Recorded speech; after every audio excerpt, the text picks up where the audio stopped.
ഇത് ഒരു ചതിയുടെ കഥയാണ്. കിമി റാം അങ്കിൾ രാവിലെ തന്നെ നമ്മുടെ ഹോം സ്റ്റേയിലേക്ക് എത്തിയത് ശിക്കാരി മാതാ ക്ഷേത്രത്തിലേക്കുള്ള യാത്രയെക്കുറിച്ച് പറയാൻ വേണ്ടിയിട്ടാണ്. ഹിമാചൽ പ്രദേശിലെ മണ്ഡി ജില്ലയിലെ കർസോഗ് വാലിയിലുള്ള മനോഹരമായൊരു ക്ഷേത്രമാണ് ശിക്കാരി മാതാ ക്ഷേത്രം. ആ ക്ഷേത്രത്തെക്കുറിച്ച് ഞാൻ ആദ്യമായി കേൾക്കുകയായിരുന്നു. നമ്മുടെ ഗ്രാമത്തിലെ ക്ഷേത്രത്തിൽ നിന്നും ദേവതയുടെ വിഗ്രഹവുമായി ശിക്കാരി മാതാ ക്ഷേത്രത്തിലേക്ക് പോവുകയാണ് നാട്ടുകാർ. 15 വർഷത്തിൽ ഒരിക്കൽ മാത്രമാണ് ഗ്രാമത്തിലെ ദേവതയെ ശിക്കാരി മാതാ ക്ഷേത്രത്തിലേക്ക് എത്തിക്കുന്നത്. മലമുകളിലുള്ള മനോഹരമായ ക്ഷേത്രമാണ് അതെന്നും വണ്ടിയിലാണ് ഗ്രാമീണർ അവിടേക്ക് പോകുന്നതെന്നും അവിടെ എത്തിയാൽ നല്ല ചിത്രങ്ങൾ എടുക്കാമെന്നും അങ്കിൾ പറഞ്ഞപ്പോൾ മുന്നും പിന്നും നോക്കാതെ ഞാൻ ചാടി ഇറങ്ങുകയായിരുന്നു. ഇതിലെ ചതി എന്താണെന്ന് വഴിയെ പറയാം. നമ്മുടെ ഹോം സ്റ്റേയിൽ നിന്നും 3 കിലോമീറ്റർ കുത്തനെയുള്ള മല കയറിയാൽ ബാഹു പട്ടണത്തിലേക്ക് എത്തും. ബാഹുവിൽ നിന്നാണ് ശിക്കാരി മാതാ ക്ഷേത്രത്തിലേക്കുള്ള യാത്ര തുടങ്ങുന്നത്. 3 കിലോമീറ്റർ കാട്ടിലൂടെ നടന്നാലാണ് ബാഹുവിലേക്ക് എത്തുക. ഓരോ ഗ്രാമത്തിൽ നിന്നും അവരുടെ ദേവതയെ 15 വർഷം കൂടുമ്പോൾ ഒരിക്കൽ ശിക്കാരി മാതാ ക്ഷേത്രത്തിലേക്ക് കൊണ്ടുപോകുമത്രേ. ബാഹുവിലേക്ക് പോകുന്ന വഴിയിൽ അങ്കിൾ എനിക്ക് ബെറി പഴങ്ങൾ പറിച്ചു തന്നു. ഹിമാലയൻ ഗ്രാമങ്ങളിൽ പൊതുവെ കാണുന്ന ഒന്നാണ് ഇത്.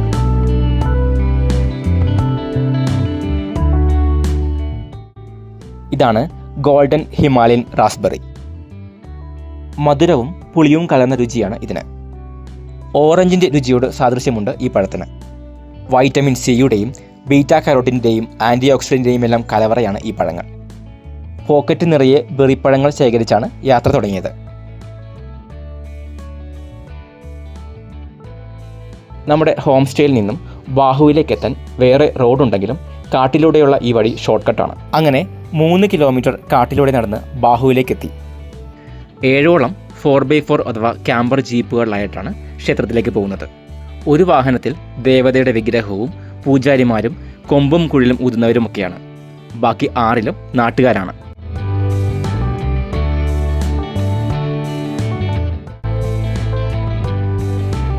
നാട്ടുകാർ മാത്രമല്ല വണ്ടിയിലുള്ളത്, ആടുകളുമുണ്ട്. ഈ ആടുകളെ ക്ഷേത്രമുറ്റത്ത് വെച്ച് തന്നെ തലയർത്ത് അവിടെ വെച്ച് തന്നെ ഇവർ പാചകം ചെയ്ത് കഴിക്കും. അങ്ങനെയാണ് ഇവരുടെ ആചാരം. 4 മണിക്കൂർ സഞ്ചരിച്ച് ജാഞ്ചലി എന്ന പട്ടണത്തിലെത്തി അവിടെ നിന്ന് പിറ്റേന്ന് രാവിലെയാണ് ക്ഷേത്രത്തിലേക്ക് പോകുന്നത്. ഭംഗിയുള്ള ഗ്രാമങ്ങളിലൂടെ മനോഹരമായ യാത്രയായിരുന്നു അത്. പക്ഷേ ചിത്രങ്ങളൊന്നും പകർത്താൻ കഴിഞ്ഞില്ല എന്നതായിരുന്നു എൻ്റെ വിഷമം. വണ്ടിയിൽ പിടിച്ചു നിൽക്കാൻ തന്നെ 2 കൈ തികയാതെ വരും. ഉച്ചയ്ക്ക് 12 മണിക്ക് തുടങ്ങിയ യാത്ര വൈകുന്നേരം 6 മണിയോടെയാണ് ജാഞ്ചലി ഗ്രാമത്തിലെത്തിയത്. ആപ്പിളും പ്ലമ്മും എല്ലാം വിളയുന്ന മനോഹരമായൊരു ഗ്രാമമാണ് ജാഞ്ചലി.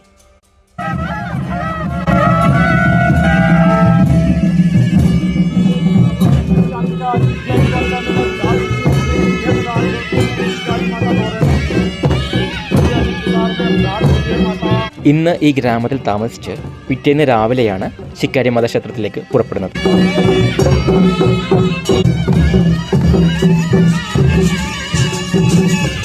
ആദ്യം ജാഞ്ചലിയിലുള്ള ക്ഷേത്രത്തിലേക്കാണ് ദേവതയെ കൊണ്ടുപോകുന്നത്. ദേവതയെ നൃത്തം ചെയ്യിച്ചിട്ടാണ് ജാഞ്ചലി ക്ഷേത്രത്തിലേക്ക് കൊണ്ടുപോകുന്നത്. 2 ഭാഗത്തേക്കും ചരിച്ച് ഒരു പ്രത്യേക രീതിയിലാണ് ദേവതയുടെ നൃത്തം.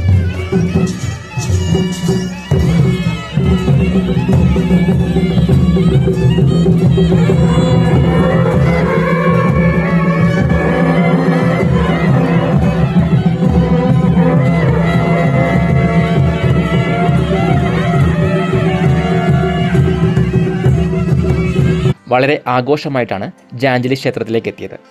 ക്ഷേത്രത്തിലേക്ക് എത്തിയപ്പോഴേക്കും ഇരുട്ട് വീണിരുന്നു.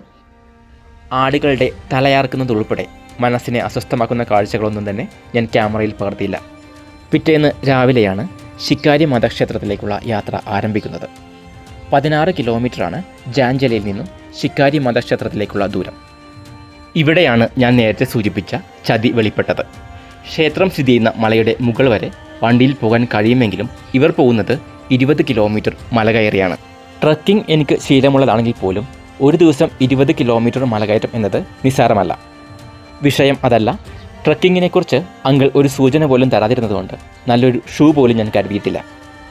നാട്ടുകാർ ദേവതയെ പൂജിച്ച് വളരെ സാവധാനമാണ് മലകയറ്റം തുടങ്ങുന്നത്. ഞാൻ പക്ഷേ വഴിയെല്ലാം ചോദിച്ച് മനസ്സിലാക്കി അതിനു മുൻപ് തന്നെ മലകയറ്റം തുടങ്ങി. എന്തൊക്കെയായാലും അതിമനോഹരമായൊരു യാത്രയായിരുന്നു അത്. ഞാൻ ഇതുവരെ ചെയ്തിട്ടുള്ളതിൽ വെച്ച് ഏറ്റവും മനോഹരമായ ട്രക്കിങ്ങുകളിൽ ഒന്നായിരുന്നു അത്.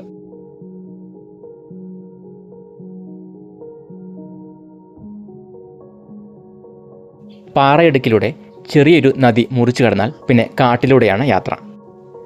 നാട്ടുകാരൊക്കെ വളരെ പുറകിലാണെങ്കിലും എനിക്ക് മുൻപായി 1-2 പേർ കൂടെ ഉണ്ട്.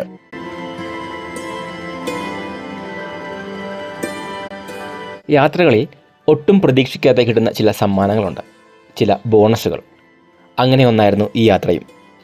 തുടക്കത്തിൽ അങ്കിളിനോട് അല്പം ദേഷ്യം തോന്നിയിരുന്നെങ്കിലും ഇങ്ങനെയൊരു യാത്ര സമ്മാനിച്ചതിന് ഞാൻ അങ്കിളിനോട് പിന്നീട് നന്ദി പറഞ്ഞിരുന്നു. അവിടെ മലമുകളിൽ താമസിക്കാനുള്ള സ്ലീപ്പിംഗ് ബാഗുകളും കമ്പിളിയും ഒക്കെ ആയിട്ടാണ് പലരും വന്നിരിക്കുന്നത്. 8 കിലോമീറ്റർ കാട്ടിലൂടെ സഞ്ചരിച്ചാൽ ചെറിയൊരു ഗുഹാക്ഷേത്രമുണ്ട്. അവിടെ കാത്തു നിൽക്കാനാണ് അങ്കിൾ പറഞ്ഞിരിക്കുന്നത്. മനോഹരമായ ഒരു കാട്ടുവഴിയാണ്. ഗുഹാക്ഷേത്രം വരെ ഒറ്റ വഴിയാണ്. അവിടെ നിന്ന് പക്ഷേ മുകളിലേക്ക് വഴി കൺഫ്യൂഷൻ ഉണ്ടാക്കുന്നതാണ്. കാടിനെ അതിൻ്റെ ഏറ്റവും പരിശുദ്ധമായ രൂപത്തിൽ ഇവിടെ കാണാം.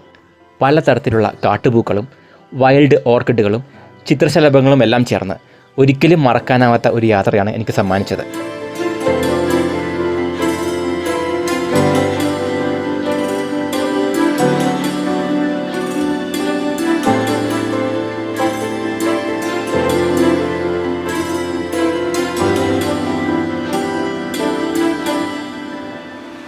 ഒരുപാട് മുൻപിലായി ഒറ്റയ്ക്കാണ് എൻ്റെ യാത്ര.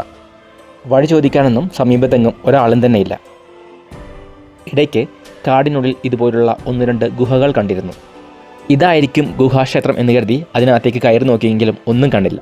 ഏതൊക്കെയോ വന്യജീവികളുടെ അവശിഷ്ടം മാത്രമാണ് അതിനകത്തുണ്ടായിരുന്നത്. വളരെ അപൂർവമായിട്ട് മാത്രമേ ഈ കാട്ടുവഴിയിലൂടെ ആളുകൾ സഞ്ചരിക്കാറുള്ളൂ. ബുദ്ധകേദാർ എന്നറിയപ്പെടുന്ന ഗുഹാക്ഷേത്രത്തിലേക്ക് പോകുന്ന അപൂർവം ചില തീർത്ഥാടകരൊഴികെ ആരും തന്നെ ഈ കാട്ടിലൂടെ സഞ്ചരിക്കാറില്ല. ആ കാണുന്ന മല മുഴുവൻ എനിക്ക് കയറി തീർക്കാനുള്ളതാണ്. ഉരുൾപൊട്ടലിൽ മലമുകളിൽ നിന്നും ഒലിച്ചു വന്ന പാറകളാണ് ഈ കാണുന്നത് മുഴുവൻ.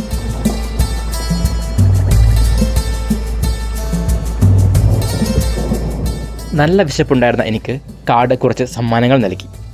ഇതാണ് വൈൽഡ് സ്ട്രോബെറികൾ. നമ്മുടെ ഗ്രാമത്തിലെ പറമ്പിലൊക്കെ ഇത് സർവ്വസാധാരണമാണ്. പുളിയും മധുരവും കലർന്ന രുചിയാണെങ്കിലും പുളിയാണ് മുൻപിൽ നിൽക്കുന്നത്.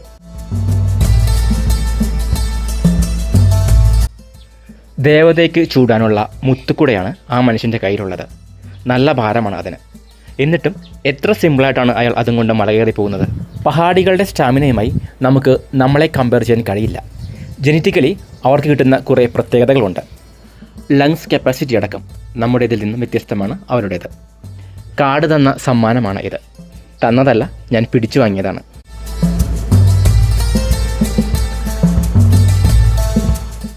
പൂക്കൾ നിറഞ്ഞ ആ പുൽമേട്ടിൽ പാഞ്ഞു പോകുന്ന മേഘങ്ങളെ നോക്കി മലർന്നു കിടക്കാൻ നല്ല രസമാണ്.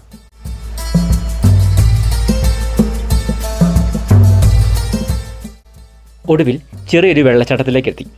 ഇവിടെയാണ് ഗുഹാക്ഷേത്രമുള്ളത്. ദേവതയെ ഇവിടെ എത്തിച്ച് പൂജിച്ച് നാട്ടുകാരെല്ലാവരും ഈ വെള്ളച്ചാട്ടത്തിൽ കുളിച്ച് ശുദ്ധിയായിട്ടാണ് ശിക്കാരി മതക്ഷേത്രത്തിലേക്ക് പോകുന്നത്.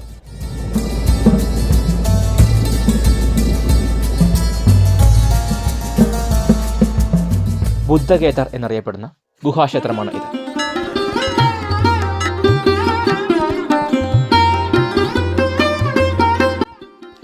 ഒരാൾക്ക് കഷ്ടി നിരങ്ങി കടന്നു പോകാവുന്ന ഉയരമാണ് ഇതിനുള്ളത്. നമ്മുടെ തിരുവില്ലാമലയിലെ പുനർജനി ഗുഹ പോലെ ചില വിശ്വാസങ്ങൾ ഇവിടെയുമുണ്ട്. ക്ഷേത്രത്തിന് സമീപത്തെ വെള്ളച്ചാട്ടത്തിൽ കുളിച്ച് ശുദ്ധിയായി ഈ ഗുഹ കൊണ്ട് മറുവശത്തെത്തിയാൽ പുണ്യം കിട്ടും എന്നാണ് വിശ്വാസം.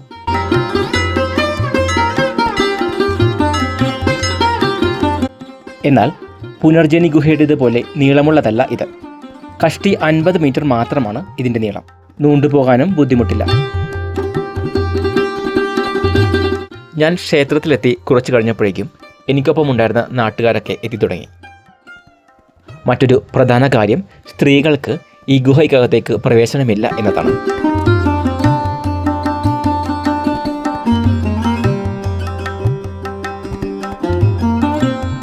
എട്ട് കിലോമീറ്റർ ട്രെക്ക് ചെയ്താണ് ഗുഹാക്ഷേത്രത്തിലേക്ക് എത്തിയത്. ഇനിയും 12 കിലോമീറ്റർ കൂടി നീണ്ടു നിവർന്ന് കിടപ്പുണ്ട്.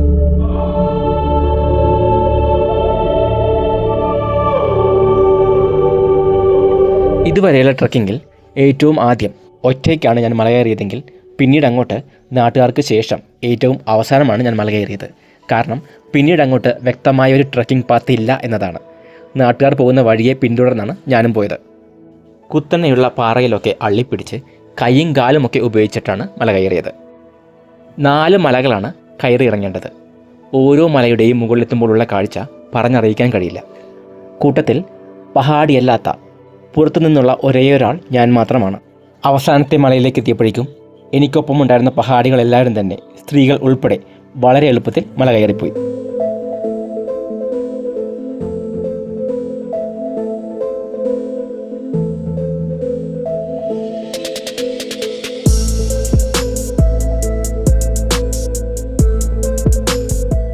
മണ്ഡി ജില്ലയിലെ ഏറ്റവും ഉയരത്തിലുള്ള കൊടുമുടിയിലാണ് ശിക്കാരി മാതാ ക്ഷേത്രം സ്ഥിതി ചെയ്യുന്നത്.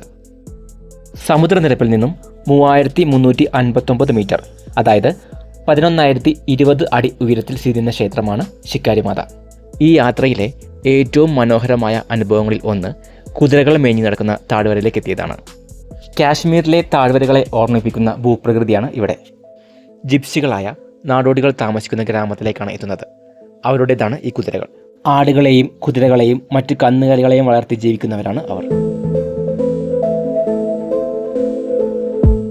അങ്ങനെ അവസാനത്തെ മലയുടെ, അതായത് 4ാമത്തെ മലയുടെ അടുത്തേക്ക് എത്തുകയാണ്. ദൂരെ കാണുന്ന മലയുടെ മുകളിലാണ് ശിക്കാരി മാതാ ക്ഷേത്രം.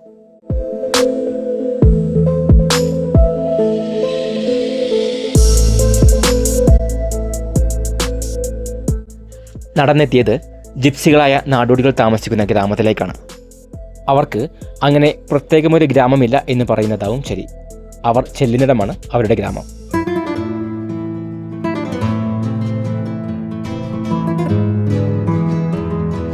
ഈ പൊട്ടിപ്പൊളിഞ്ഞ കൂടാരങ്ങൾ കാണുമ്പോൾ ഒരുപക്ഷെ മനുഷ്യർ താമസിക്കുന്ന സ്ഥലമാണോ എന്ന് സംശയം തോന്നാം.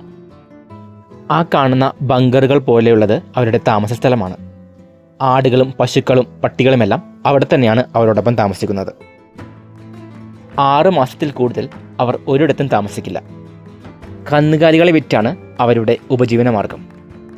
എത്തിപ്പെടുന്ന ഗ്രാമങ്ങളിൽ പശുക്കളെയും ആടുകളെയും വിൽക്കും. അതിനിടയിൽ പുതിയവ ഉണ്ടായിട്ടുണ്ടാകും, അവറ്റകളുമായി മറ്റൊരു ഗ്രാമത്തിലേക്ക്. അങ്ങനെ വീടിനെക്കുറിച്ചോ ഭാവിയെക്കുറിച്ചോ യാതൊരു ആശങ്കയുമില്ലാതെ ദേശാന്തരങ്ങളിലൂടെ അവർ അങ്ങനെ സഞ്ചരിച്ചുകൊണ്ടിരിക്കും.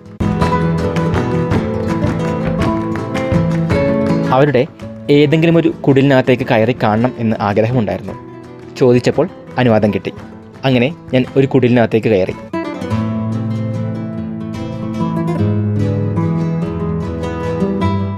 ദാ കാണുക, കന്നുകാലികളും മനുഷ്യരുമെല്ലാം ഒത്തൊരുമയോടെ വാഴുന്ന ഒരു കുടിൽ. എല്ലാ കുടിലിൻ്റെ അവസ്ഥയും ഏതാണ്ട് ഇങ്ങനെ തന്നെയാണ്. പട്ടിയും കുട്ടിയും പെട്ടിയും എല്ലാം മെത്തയിലുണ്ട്. എന്നെ കണ്ടപ്പോൾ തന്നെ വിശപ്പും ദാഹവും കൊണ്ട് ക്ഷീണിച്ചിരിക്കുകയാണെന്ന് അവർക്ക് മനസ്സിലായി കാണണം. 50 രൂപ കൊടുത്താൽ 1 ലിറ്റർ പാൽ തിളപ്പിച്ച് കുപ്പിയിലാക്കി തരാം എന്നവർ പറഞ്ഞു. ഞാൻ പിന്നെ ഒന്നും നോക്കിയില്ല. പിന്നീടുള്ള മലകയറ്റത്തിൽ ആ ഒരു കുപ്പി പാൽ പകർന്ന ഊർജം ചെറുതല്ല. മറ്റൊരു കാര്യമുണ്ട്. മിനിമം വൃത്തിബോധമുള്ള ചിലർക്കെങ്കിലും ഈ കൂടാരത്തിനകത്തെ ഗന്ധവും ഇവിടുത്തെ സാഹചര്യങ്ങളും അഡ്ജസ്റ്റ് ചെയ്യാൻ ബുദ്ധിമുട്ടായിരിക്കും.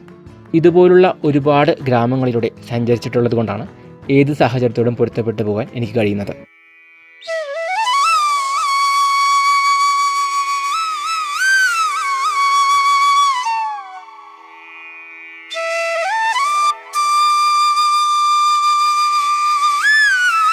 അവസാനത്തെ മലയിലേക്ക് എത്തിയപ്പോഴേക്കും ദേവതയുമായി നാട്ടുകാരെല്ലാവരും ഒരുമിച്ചാണ് മല കയറിയത്.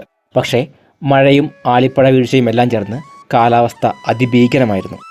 നനഞ്ഞൊലിച്ചാണ് മല കയറിയത്. തുടയിലെ പേശി വലിവ് മൂലം 2-3 തവണ ഞാൻ താഴെ വീണു. അങ്ങനെ രാവിലെ 7 മണിക്ക് മല കയറാൻ തുടങ്ങിയ ഞങ്ങൾ വൈകുന്നേരം 6 മണിയോടെ ശിക്കാരി മാതാ ക്ഷേത്രത്തിലേക്കെത്തി. സംഭവബഹുലമായ ഒരു യാത്രയുടെ പരിസമാപ്തി. അവിടെ ദൂരെ കാണുന്നതാണ് ശിക്കാരി മാതാ ക്ഷേത്രം. വേട്ടക്കാരുടെ ദേവതയായ ശിക്കാരി ദേവിയുടെ ക്ഷേത്രത്തിന് മേൽക്കൂരയില്ല എന്നതാണ് പ്രത്യേകത.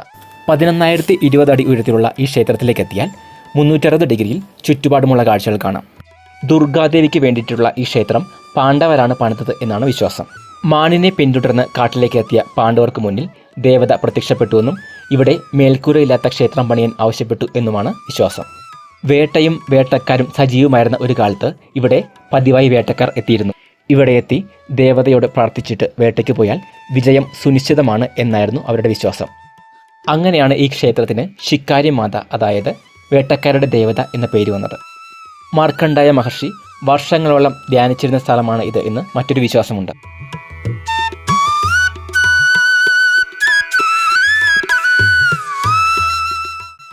ക്ഷേത്രത്തിൻ്റെ കൂടുതൽ കാഴ്ചകൾക്കായി കാത്തിരിക്കൂ. കീലോങ് വഴി ലഡാക്കിലേക്കുള്ള ബൈക്ക് യാത്രാ വിശേഷങ്ങളുമായി ഉടനെ കാണാം. വീഡിയോ ഇഷ്ടപ്പെട്ടാൽ ദയവേത് ലൈക്ക് ചെയ്യുക. നിങ്ങളുടെ അഭിപ്രായം എന്തു തന്നെയായാലും അത് കമൻറ്റായിട്ട് രേഖപ്പെടുത്തുക. നന്ദി.